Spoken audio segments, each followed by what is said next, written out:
Shalom Bapak Ibu dan Saudara-saudara yang kekasih di dalam Tuhan Yesus Kristus. Kita bertemu lagi di dalam renungan firman Tuhan pada hari ini. Kita bersyukur kepada Tuhan, kita terus-menerus ditopang, dipelihara, dan karena kasih-Nya kita ada sampai hari ini. Saudara, sebelum kita membaca dan merenungkan firman Tuhan, mari kita memohon pertolongan Tuhan, kita berdoa. Tuhan Allah Bapa kami yang bertata dalam kerajaan sorga, ya Tuhan kami bersyukur kepadamu. Jikalau pada hari ini Tuhan, kami masih diberikan kesempatan untuk boleh menikmati penyertaan dan pertolongan Tuhan. Kami masih boleh bernafas. Terima kasih Tuhan. Terima kasih hari-hari kami serta penyertaan-Mu, kekuatan dan berkat-berkat-Mu yang tidak pernah berhenti. Dan seluruh hidup kami ini adalah anugerah-Mu saja, bukan karena kekuatan kami. Kami bersyukur. Terima kasih. Ya Tuhan, tolonglah kami. Di hari ini kami akan membaca firman-Mu lagi. Dan kami mohon tolonglah kami, layakkan kami di hadapan. Ampunilah segala dosa kami oleh darah Tuhan Yesus Kristus. Dan kiranya Allah Roh Kudus menguatkan kami, sehingga kami dapat mengerti firman-Mu, serta dimampukan untuk melakukannya. Ya Tuhan, hamba-Mu ini dengan segala keterbatasan, berilah hikmah agar dapat berkata-kata dengan benar. Layakkanlah Tuhan, sucikan hamba-Mu ini oleh darah Tuhan Yesus Kristus. Di dalam nama Tuhan Yesus kami berdoa dan bersyukur. Amin. Nah, saudara-saudara yang kekasih di dalam Tuhan Yesus Kristus, firman Tuhan yang akan kita renungkan pada hari ini, saya ambil di dalam Mazmur pasalnya yang ke-15. Firman Tuhan berbunyi demikian. Mazmur Daud. Tuhan, siapa yang boleh menumpang di dalam kemah-Mu? Siapa yang boleh diam di gunung-Mu yang kudus?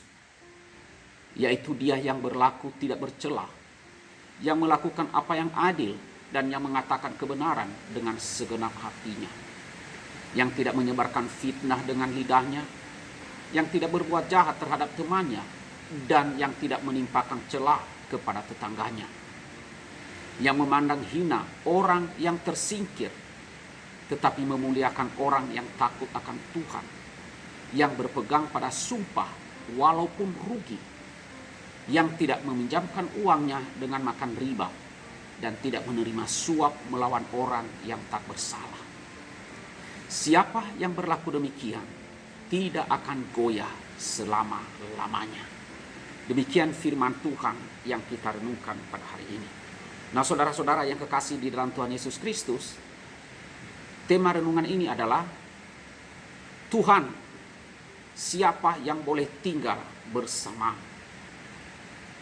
Nah, saudara-saudaraku yang kasih Tuhan, kalau kita melihat ataupun mengamati akan Mazmur Daud ini, maka di dalam Mazmur ini saudara menggambarkan karakter penyembah Tuhan yang sejati. Karakter ini dilukiskan dengan sepasang pertanyaan, ya. Dikatakan di situ bukan pertanyaan tapi pernyataan, yaitu ia yang berlaku tidak bercela dan melakukan apa yang adil dan yang mengatakan kebenaran dengan segenap hatinya. Nah, ini adalah gambaran orang yang memiliki relasi, hubungan yang erat, yang dekat dengan Tuhan. Ya, kedekatannya terlihat bagaimana ia bertindak, bagaimana ia berlaku, bagaimana ia berbicara. Saudara, tindakan dan ucapannya merefleksikan keadilan serta kebenaran. Atau dengan kata lain, saudara, merefleksikan karakter Tuhan. Ia tidak menyalahgunakan kata-katanya menggunakan manipulasi untuk mencapai tujuannya. Atau ia tidak menggunakan kata-katanya untuk menyakiti serta mempermainkan orang-orang lain di sekitarnya. Di dalam ayat yang ketiga. Nah, kemudian yang kedua saudara, ia yang memandang hina orang yang tersingkir, tetapi memuliakan orang yang takut akan Tuhan. Nah, saudara, di sini kita melihat orang yang tersingkir. Arti di sini saudara bukan berarti orang tersingkir itu adalah orang atau kaum marginal ataupun orang yang miskin. Bukan saudara. Tetapi di sini adalah orang yang terus-menerus memberontak melawan Tuhan. Itulah yang disebut orang yang tersingkir di sini. Orang yang terus-menerus melawan Tuhan, memberontak kepada Tuhan. Atau orang-orang yang hidupnya tidak takut akan Tuhan. Ya. Saudara, ironisnya orang-orang ini kemungkinan besar adalah orang Israel sendiri. Ya, orang Israel. Artinya saudara, yang mengatakan dirinya, saya adalah umat Allah, yang sejak lahir diajar mengenal Tuhan yang sejati, dan yang seharusnya hidup memuliakan Tuhan. Nah, dengan kata lain saudara, di sini Daud ya, mengatakan tidak ada gunanya kita mengaku, mengklaim saya adalah umat Tuhan, saya adalah orang Kristen, kalau kelakuanmu terhadap satu dengan yang lain tidak mencerminkan bagaimana Tuhan memperlakukan kalian. Saudara, kita harus jujur. Kalau kita mau jujur, maka kita akan mengakui bahwa setiap kita ini masuk di dalam kategori penyembah-penyembah palsu. Kita adalah orang-orang munafik. Kita mengaku di dalam dirinya, dalam nyanyian kita, sungguh besar kau Allahku, tetapi cara hidup kita lebih menunjukkan bahwa diri kitalah yang paling besar. Kita menunjukkan betapa besar masalah kita. Kita berdoa dengan kata-kata Bapa yang mengasihi kami di dalam Kristus. Tetapi saudara, begitu kita merasa tidak diperhatikan, ya, bahkan kita tidak dihargai, ya, apa yang kita ungkapkan di setiap kali pertemuan-pertemuan ibadah kita begitu bertolak belakang dengan apa yang nyata, yang tersingkap dalam hidup kita sehari-hari. Khususnya di dalam cara kita saling memperlakukan satu dengan yang lainnya. Nah, saudara-saudara yang kasih dalam Tuhan, di sini Daud bertanya kepada kebanyakan kita, yaitu orang-orang yang mengaku orang Kristen, orang-orang yang mengaku sebagai orang yang percaya kepada Tuhan Yesus. Siapa yang boleh menumpang dalam kemah Tuhan? Ya, kebanyakan dari kita mungkin hanya bisa menunduk. Kalau kita mengamati diri kita dan kalau kita mau jujur, maka kita ini hanya bisa menunduk, malu. Karena apa? Mengakui betapa palsunya kita, betapa dangkalnya kita, dan betapa munafiknya penyembahan kita selama ini. Kalau kita mau jujur. Tetapi saudara, kalau kita membaca lebih dekat lagi, maka kita akan menemukan bahwa apa yang dikatakan Daud dalam Mazmur ini tidak sedang mengajarkan bagaimana sih caranya supaya Tuhan menerima penyembahan kita. Tidak demikian saudara. Justru di sini Daud sedang menunjukkan karakter seperti apa yang Tuhan akan kerjakan dalam hidup setiap orang yang menyembah Dia. Seperti kata seorang penafsir, ini adalah sikap hidup yang Allah ciptakan di dalam diri seseorang, bukan yang Allah cari dari seseorang. Nah, itu sebabnya saudara, Mazmur ini ditutup dengan jaminan kepastian. Siapa yang berlaku demikian tidak akan goyah selama-lamanya. Ya, tidak akan goyah selama-lamanya di dalam ayatnya yang kelima. Jadi alih-alih membuat kita melakukan atau mengintrospeksi diri, ya, kita melakukan introspeksi diri. Ya, diri kita yang tidak sehat, diri kita yang memang tidak layak. Mazmur ini mengalihkan pandangan kita kepada tangan Allah yang kuat, yang di atasnya kita berdiri. Saudara, dalam Mazmur ini Daud justru adalah Mazmur ini mengundang bagi setiap orang yang mau menjadi penyembah Tuhan yang sejati. Semakin kita mengenal, semakin kita mengasihi, semakin kita memuliakan dan menyembah Tuhan, maka semakin pula kita itu nampak dari bagaimana kita menggunakan kata-kata kita. Bagaimana kita bertindak dan berlaku. bagaimana kita menjalin relasi, mengambil resiko dalam mengasihi orang lain.